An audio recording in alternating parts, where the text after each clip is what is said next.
Bienvenue sur Philosophie bouddhiste, l'espace où les enseignements anciens rencontrent les défis modernes. Ici, nous explorons la sagesse du Bouddha pour cultiver la paix intérieure, la compassion et l'épanouissement. Quand le marchand tendit à son fils la clé de sa sagesse, le premier conseil semble presque banal. Travaille à l'ombre et retourne à l'ombre. Le fils, intrigué par ces mots, hocha la tête avec sérieux. Mais au fond, il n'en comprenait pas encore le sens véritable. Ce conseil, enveloppé d'un voile de mystère, cachait une profondeur que seule une réflexion patiente pouvait dévoiler. Pour le fils, ce fut une énigme à résoudre, mais son empressement à agir précipitamment allait bientôt le mener sur un chemin inattendu. Convaincu qu'il devait suivre les mots de son père à la lettre, le jeune homme décida d'interpréter le conseil de manière littérale. « Si je dois travailler à l'ombre, alors il me faut éviter le soleil à tout prix, » pensa-t-il. Il fit installer une grande tente au-dessus de son lieu de travail, veillant à ce que ni un rayon de soleil ni un souffle de vent ne puissent l'atteindre. Pour ses déplacements, il investit dans un carrosse luxueux dont les rideaux opaques garantissaient qu'il resterait constamment à l'abri de la lumière. Au début, ses efforts suscitaient la curiosité des passants et des clients. Certains le trouvaient excentrique, d'autres louaient sa créativité. Mais bientôt, les murmures de fascination se transformèrent en chuchotements critiques. Le fils du marchand, obsédé par sa mission d'échapper à la lumière, négligeait les besoins de ses clients et l'entretien de son commerce. Il s'isolait de plus en plus, convaincu qu'il respectait à la perfection les directives de son père. Les résultats ne tardèrent pas à se manifester. Peu à peu, la fréquentation de son commerce décline. Les clients, habitués à l'atmosphère chaleureuse et accueillante de son père, se sentaient désormais mal à l'aise dans cette boutique sombre et étouffante. Les employés, eux aussi, commencèrent à quitter leur poste, incapables de travailler dans de telles conditions. Malgré ces signes alarmants, le fils restait obstiné. « Je suis les paroles de mon père », se répétait-il. « Le succès viendra. » Ce qu'il ignorait, c'est que ce premier conseil, loin de concerner l'ombre physique, portait un message bien plus profond. Travailler à l'ombre symbolisait l'effort constant et discret, loin des distractions inutiles. Cela signifiait consacrer ses heures les plus productives au travail acharné, sans relâche, du levier au coucher du soleil. Mais, aveuglé par son interprétation littérale, il échouait à en saisir l'essence. Un jour, alors que son commerce touchait le fond, un ancien client fidèle passa devant la boutique. En voyant la désolation qui y régnait, il s'arrêta pour discuter avec le fils du marchand. « Tu sais, ton père avait l'habitude de dire que le travail acharné était comme une graine plantée dans un sol fertile, invisible à la surface, mais essentiel pour récolter un jour des fruits. Peut-être devrais-tu réfléchir à ce qu'il voulait vraiment dire par « travailler à l'ombre ». Ah, ces mots résonnèrent, mais le fils, encore fier et têtu, balaya la remarque d'un revers de main. Ce n'est qu'après des mois de lutte, lorsque ses finances s'effondrèrent complètement, qu'il commença à douter. Était-il possible qu'il ait mal compris?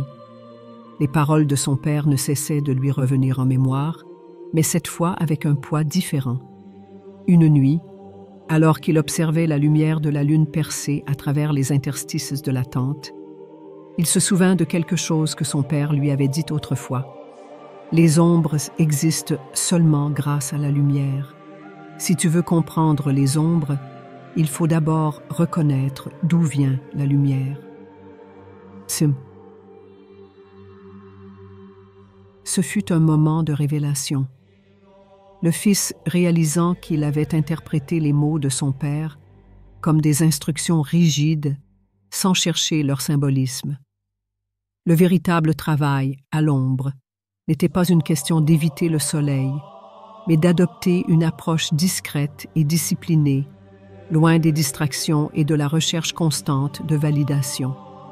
Avec cette nouvelle compréhension, il a commencé à restructurer sa vie et son commerce. Il a bâti la tente, ouvre sa boutique à la lumière naturelle et reprend un horaire de travail aligné sur les rythmes du jour. Les clients, ravis de retrouver une ambiance conviviale, commencent à revenir. Lentement, mais sûrement, il reconstruisit ce qu'il avait perdu, armé cette fois d'une sagesse plus profonde. Ce premier conseil, mal compris, lui avait presque coûté tout ce que son père avait construit. Mais la leçon qu'il en tira allait devenir le fondement de son redressement. Car au-delà des mots, ce conseil lui avait enseigné la patience, la réflexion et l'importance de chercher toujours la signification derrière les apparences. Nous poursuivrons bientôt avec le deuxième conseil, mais avant cela, prenez un moment pour réfléchir. Dans votre propre vie, y a-t-il des conseils que vous avez peut-être mal interprétés ou appliqués sans en comprendre pleinement le sens? Laissez vos pensées dans les commentaires et préparez-vous à découvrir la suite de cette histoire extraordinaire. Quand vint le moment de mettre en pratique le deuxième conseil de son père, le fils du marchand y vit une directive claire et précise. Construis une clôture en cuir autour de ta maison. Sans chercher à comprendre davantage, il entreprit immédiatement d'exécuter cet ordre, persuadé qu'il s'agissait d'une mesure de sécurité pour protéger sa richesse. Mais tout comme avec le premier conseil, il n'allait pas tarder à découvrir à quel point une interprétation littérale pouvait être destructrice. Convaincu qu'il faisait ce qu'il fallait, le fils investit une somme colossale pour acheter des centaines de pots de cuir. Il engagea des artisans pour recouvrir les murs de sa maison d'une épaisse couche de cuir, créant une barrière solide et, à ses yeux, impénétrable. Il était fier de son œuvre et pensait avoir respecté à la lettre les enseignements de son père. Pourtant, l'effet fut loin d'être celui qu'il attendait. Les premiers jours, il se félicitait de cette initiative. La barrière de cuir lui confère un sentiment de sécurité et d'isolement total. Mais rapidement, la situation a commencé à se détériorer. Le cuir, exposé à la chaleur et à l'humidité, dégageait une odeur insupportable. Les voisins, incommodés par ce désagrément, vinrent manifester. Mais au lieu de les écouter, le fils les ignorant, certain que leur désapprobation était le prix à payer pour sa sécurité. Peu à peu, le malaise s'étend. Les amis et les membres de la famille qui habituellement lui rendront visite commencèrent à s'éloigner. Même les artisans qu'il employait dans ses affaires, gênés par l'odeur persistante, trouvèrent des excuses pour ne plus se rendre chez lui. La maison, autrefois un lieu de rassemblement et de convivialité, est devenue un espace isolé, à l'image de son propriétaire. Mais ce n'était pas tout. L'isolement qu'il pensait être une forme de protection est devenu un obstacle. Coupé de ses voisins et de son réseau social, il perd des opportunités importantes pour ses affaires. Ceux qui autrefois l'auraient soutenu se tournèrent vers d'autres marchands plus accessibles et ouverts. En peu de temps, la prospérité qu'il avait héritée de son père s'éroda encore davantage. Un jour, un voisin excédé a décidé de confronter le fils directement. « Pourquoi as-tu fait cela ?» exigea-t-il. « Ton père était un homme respecté parce qu'il comprenait l'importance des relations et de la communauté. Cette maison de cuir que tu as construite ne te protège pas. Elle te coupe du monde. » Ces paroles font écho dans l'esprit du fils, mais il s'accrocha encore à son interprétation. « Mon père m'a dit de faire cela, » répondit-il simplement, sans chercher à remettre en question ses actions. Ce n'est que lorsqu'un voyageur sage, de passage en ville, entendit parler de cette situation qu'un éclairage nouveau fut apporté. Invité par un des rares amis du fils à visiter la maison, le sage observe la situation avec attention avant de poser une question simple.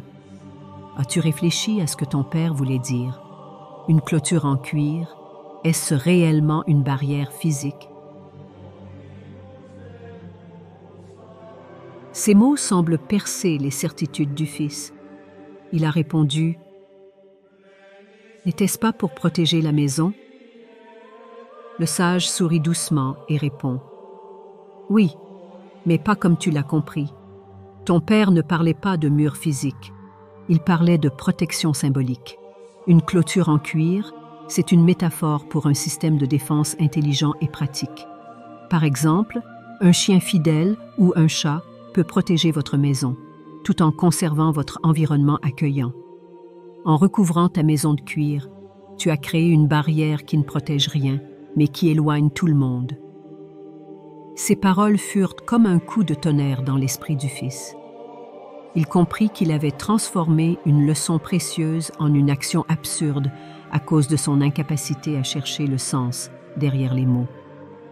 Honteux, il remercia le sage et entreprit immédiatement de démanteler la clôture de cuir. Ce ne fut pas facile. Le processus fut long et coûteux, mais il persévéra. Lorsque les murs redevinrent simples et ouverts, il remarque un changement immédiat. Les voisins, curieux de voir la maison débarrassée de son étrange revêtement, commencèrent à revenir. Certains proposent même leur aide pour reconstruire l'image du fils du marchand dans la communauté. Petit à petit, il retrouva les liens qu'il avait négligés et comprit une leçon essentielle. La véritable sécurité ne vient pas de barrières physiques, mais de relations solides et de la confiance mutuelle. Ce deuxième conseil, une fois bien compris, est devenu une pierre angulaire pour lui. Non seulement il apprit à mieux protéger ses biens, mais il comprit aussi que la prospérité repose autant sur les relations humaines que sur le travail acharné. Tandis qu'il se préparait à appliquer le troisième conseil de son père, il se demandait combien d'autres erreurs il avait pu commettre en interprétant les enseignements textuellement. Et vous, dans votre propre vie, avez-vous déjà confondu la lettre et l'esprit d'un conseil important? Réfléchissez-y et préparez-vous à découvrir la suite. Le troisième conseil réserve des surprises qui pourraient bien transformer votre vision des choses. À tout de suite pour la suite de cette histoire. Le troisième conseil que le père avait donné à son fils semblait simple, presque anodin. Mets du sucre dans tout ce que tu manges. À première vue, ces mots évoquaient une vision de douceur et de plaisir. Mais pour le fils, fidèle à sa tendance à interpréter traduit, ces paroles allaient ouvrir la voie à une série de conséquences inattendues et douloureuses. Décidé à respecter cet enseignement à la lettre, le fils s'assure que chaque plat qu'il consomme était sucré. Que ce soit un repas copieux ou une simple collation, il demandait à sa cuisinière d'y ajouter une généreuse quantité de sucre. Au début, cela lui semblait une manière agréable de suivre les conseils de son père. Il appréciait le goût sucré de ses repas et y voyait une métaphore de la satisfaction que la vie pouvait offrir. Cependant, cette habitude a commencé rapidement à affecter sa santé. Ses vêtements, autrefois ajustés, devinrent trop serrés. Il remarque qu'il se sentait constamment fatigué et que son énergie déclinait, même lors des tâches simples. Ses médecins, inquiets, l'avertirent des dangers d'une consommation excessive de sucre. Mais il repoussa leurs conseils, convaincu qu'il honorait les paroles de son père. Malgré les signes évidents que quelque chose n'allait pas, il continue sur cette voie. Pour lui, suivre les conseils de son père était une preuve de fidélité et de respect. Pourtant, avec le temps, sa santé se détériora encore davantage. Il contracta plusieurs maladies liées à son régime alimentaire et son poids est devenu un obstacle à ses activités quotidiennes. Sa vitalité, autrefois source d'admiration, s'étiolait. Ce n'est qu'un jour, après une visite chez un médecin qui lui annonce un diagnostic alarmant, qu'il a commencé à remettre en question ses choix. « Votre état est critique », lui dit le médecin. « Si vous ne changez pas immédiatement vos habitudes, vous risquez de ne pas vous rétablir. Bah, c'est que... Ces paroles, bien qu'effrayantes, ne suffirent pas à ébranler totalement sa conviction. Il continue à croire que son père avait voulu qu'il mène cette vie malgré les avertissements clairs de son entourage. Le tournant survint lorsqu'un visiteur inattendu arrive en ville. Un sage connu pour sa capacité à interpréter les paroles les plus complexes et à révéler leur véritable sens. Intrigué par la réputation de cet homme, le fils décida de le rencontrer. Après lui avoir expliqué son dilemme, il lui tendit une liste sur laquelle il avait noté les conseils de son père, y compris celui de sucrer tout ce qu'il mangeait. Le sage lut la liste avec attention, puis leva les yeux vers le fils du marchand. « Dis-moi, as-tu réfléchi à ce que ton père voulait dire par « sucrer tout ce que tu manges » exigea-t-il le calme. Le fils, un peu gêné, répondit « Je pensais que cela signifiait rendre mes repas sucrés. Alors j'ai ajouté du sucre à tout ce que je mange. » Le sage hocha lentement la tête et sourit. « Voilà où réside ton erreur, dit-il. Ton père ne parlait pas du goût sucré au sens littéral. Ce conseil, comme les autres, est une métaphore. Il signifie que tu dois apprécier ce que tu consommes, mais seulement lorsque tu en ressens le besoin. Le sucre symbolise la valeur et la satisfaction. Ton père voulait que tu comprennes ceci. La nourriture, comme toutes les choses dans la vie, une saveur particulière lorsqu'elle est consommée avec modération et au bon moment. Si tu manges sans faim, même le mets le plus délicieux perdra sa saveur.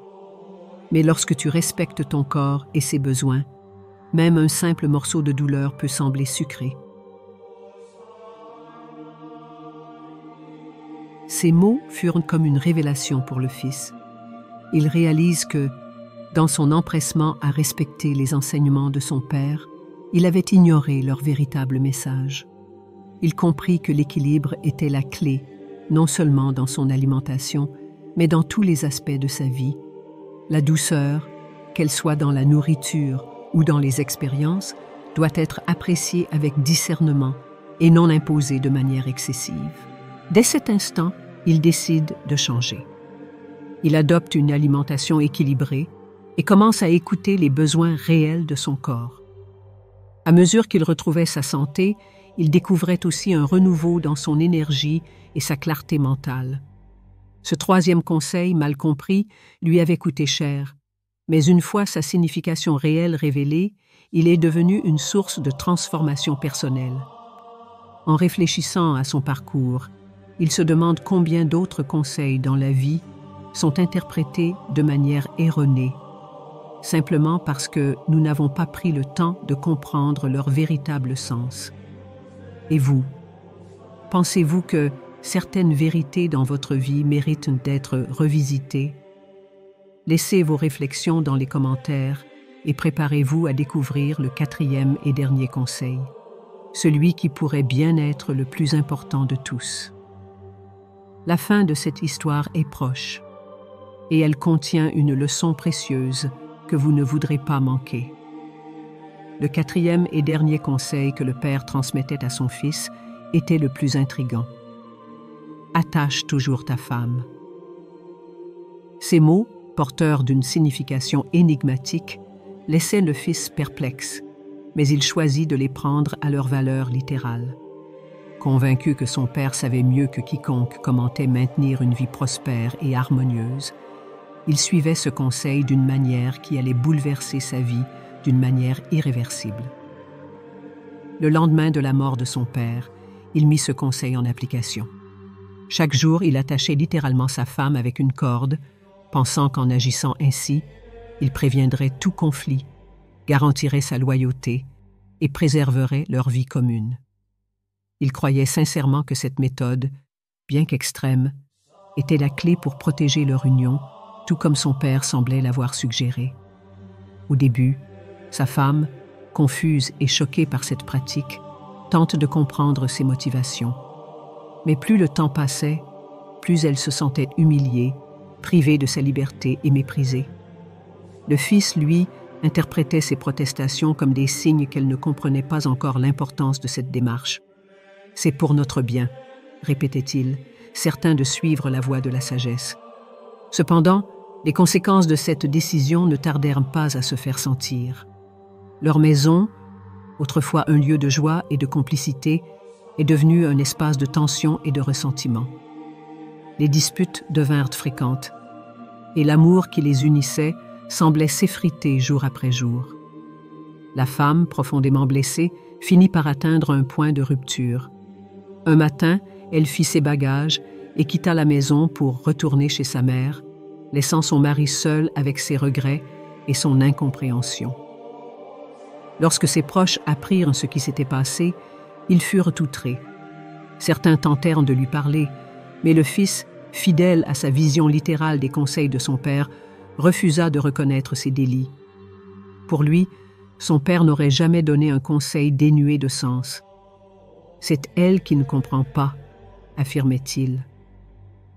Pourtant, au fond de lui, un doute commençait à germer.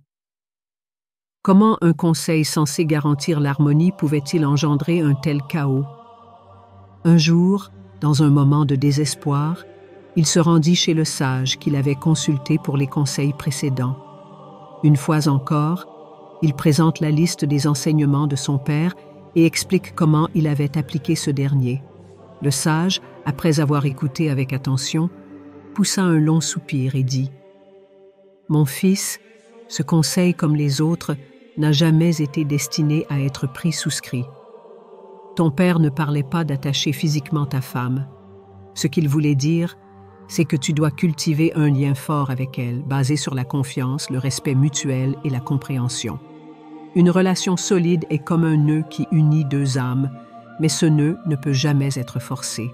Il doit être tissé avec soin et patience. » Le fils reste silencieux, absorbant ses paroles. « Mais j'ai suivi ces mots à la lettre, » dit-il enfin, la voix brisée par la culpabilité. Le sage hocha la tête. « Et c'est là où tu as échoué.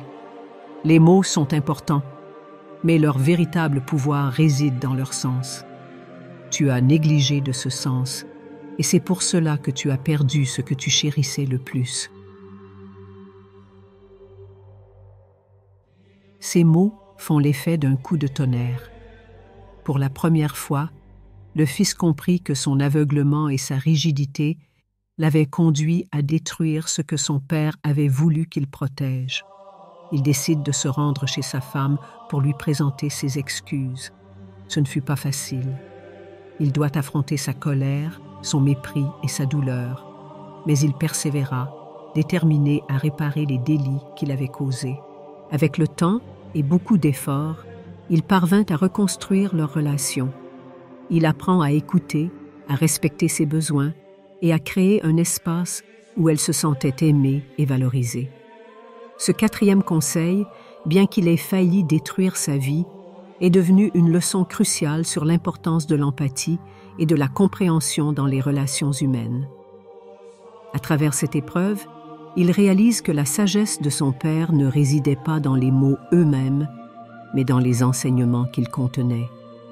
Ces 4 conseils, interprétés correctement, devinrent les piliers sur lesquels il reconstruisit sa vie. Il retrouva sa prospérité, renforça ses relations et surtout découvrit la valeur inestimable de réfléchir avant d'agir. Alors que cette histoire touche à sa fin, elle laisse une leçon universelle. La vraie sagesse ne réside pas dans l'obéissance aveugle, mais dans la capacité à comprendre, à interpréter et à appliquer des enseignements avec discernement. Et vous, avez-vous déjà rencontré un conseil qui, une fois réinterprété, a transformé votre vie? Partagez vos réflexions dans les commentaires. N'oubliez pas de liker cette vidéo et de vous abonner pour ne pas manquer nos prochaines histoires inspirantes. Vous êtes le cœur de cette communauté et c'est grâce à vous que ces enseignements continuent de vivre. À très bientôt pour une nouvelle aventure.